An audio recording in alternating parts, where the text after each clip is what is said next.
vous avez toujours rêvé de faire vos propres croissants maison, ça tombe bien parce qu'on est là pour ça, pour vous expliquer une recette un tout petit peu technique. Ouais, pas trop. Mais alors vous allez voir, à la fin le résultat, c'est moi qui l'ai fait, t'as goûté mes croissants, là je peux vous dire que vous allez pouvoir vous la péter. Ok, on y va. Alors c'est parti, on va commencer par réaliser une détrempe. Voilà.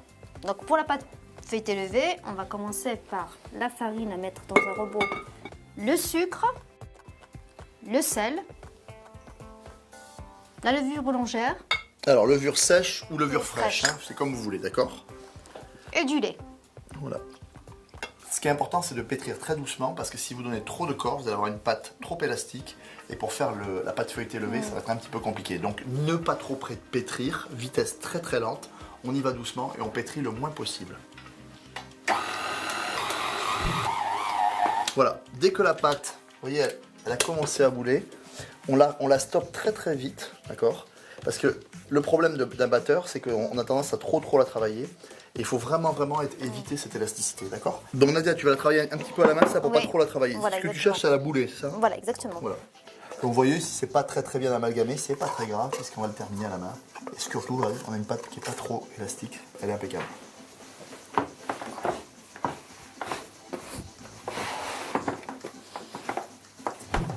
Voilà, c'est bon, c'est prêt. Je l'ai pas trop pétri, il faut pas. Voilà, vous voyez, hein, Voilà. légèrement un petit peu élastique, mais voilà, Ouais. c'est normal. Hein. Ok. Alors là on le filme. Là, c'est je ça le filme et je le laisse pendant toute une nuit au frigo. Alors, si vous êtes très pressé, 2 heures, mais idéalement, une nuit, c'est parfait. Hein, c'est parfait. La détrempe a bien reposé. Là, on voit qu'elle est beaucoup moins élastique. Et on va la mettre. Alors, je fleure légèrement. On va la mettre sur le poste de travail. Et maintenant, Nadia va faire le tourage. C'est ça? Ouais.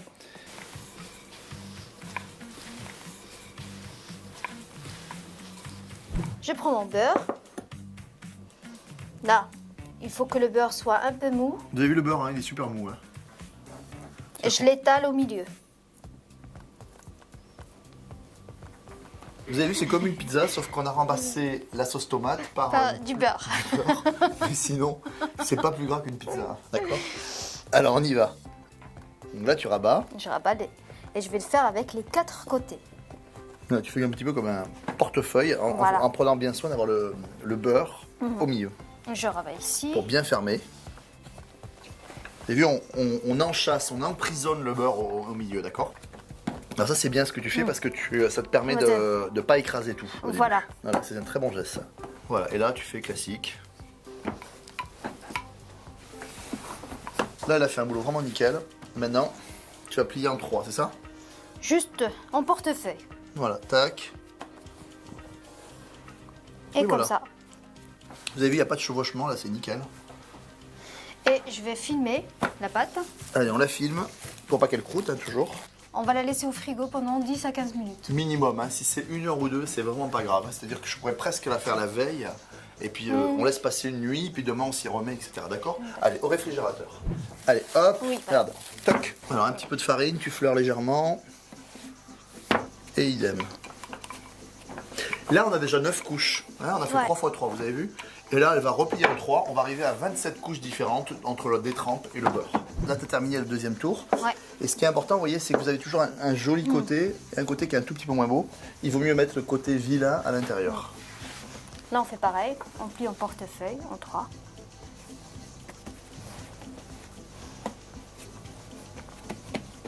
Et rebelote. Filmer la pâte Allez, on refilme. et on passe au frigo. 20 minutes minimum au frigo pour laisser vraiment entre les tours le temps de votre pâte de bien se reposer. Voilà, donc là, on va attaquer le dernier tour.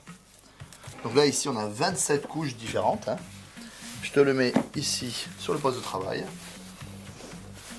Et on va donner le dernier tour.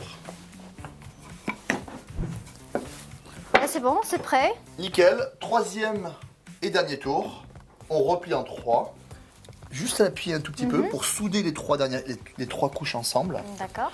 Et que tout à l'heure, quand on va bien l'utiliser, quand il sera bien froid, on ait un truc bien régulier comme ça. Tu vois, que ça soit un petit peu soudé par le froid, quoi. On le filme une dernière fois. Donc là, à partir de là, au minimum 1 heure au réfrigérateur pour avoir une pâte qui soit pas trop élastique, pour pouvoir réussir vos viennoiseries. Donc maintenant on va l'étaler. On va essayer de garder une belle forme de rectangle et 3-4 mm, pas trop fin, d'accord, c'est important. Alors on y va doucement. On essaie de garder la forme un petit peu rectangle. Hein. C'est bon là notre pâte, on l'a bien étalée. Vous avez vu l'épaisseur, hein. Nickel. Ok. Tu refleures un petit peu, c'est ça? Oui, par précaution. Hop. Là je vais juste... Tu pars. Je pars. Et maintenant on va les couper en triangle. Là, on fait ça. Et ici, comme ça. Voilà, comme ça. Tac. Voilà, et on continue, regardez. Attends, on fait toute la bande. Voilà. Tac. Là, on les a tous découpés en triangle. Oui. Et là, t'as un petit truc. Oui, là, je fais une toute petite incision. Bah, ça reste facultatif. 1 centimètre. Oui, voilà. C'est juste, ça m'aide à rouler le croissant en lui-même. Alors maintenant, tu vas mettre un tout petit peu d'eau, c'est ça, sur tes croissants. Ça aide, c'est facultatif, mais ça aide à coller. D'accord, légèrement. Hein. Voilà, c'est juste voilà, pour légèrement humidifier, vous voyez. Voilà. On prend les 2 pointes et on commence à rouler. Voilà, tu serres un petit peu quand même. Oui, je serre. Voilà. Et je roule. Et je peux tirer le bout comme ça pour avoir un joli croissant. Oh, c'est beau. Et alors, tu l'inclines un tout petit peu, voilà. Et je l'incline un petit peu comme ça. Vous voyez comme c'est beau? Ils sont pas mignons, nos petits croissants? Ils sont tout mimi. Tout mimi, tout plein. Maintenant, on va mettre du papier sulfurisé et on va les laisser pousser dans le coin le plus tiède de votre cuisine pendant une petite heure qui double de volume. Après un coup de dorure au four, vous allez voir, c'est trop simple, trop bon. Nos croissants ont bien poussé, ils ont pratiquement doublé de volume. Nadia est en train de les dorer. Elle a fait un mélange d'œufs entiers, tout simplement battu comme une omelette. Elle les dore, juste, mais pas trop. Et puis on va préchauffer notre four à 180 degrés et on va les cuire 15 à 20 minutes à 180 degrés. Mais regarde, ces croissants, ils sont vraiment bien feuilletés. On voit vraiment que le boulot a été fait. Ça donne vraiment, tu vois, c'est hyper croustillant. Il faut juste les laisser tiédir avant de les déguster. J'espère qu'on vous a donné envie de réaliser vos croissants maison. Franchement, c'est super bon. On peut même les préparer à l'avance, c'est-à-dire que vous pouvez les préparer congelés, crus. Puis après, vous les laissez pousser le dimanche matin. Vous levez à 5h du matin, tout va bien. Il faut ça à 8h quand une famille se lève. Ils auront des super croissants. C'est super délicieux. À très bientôt.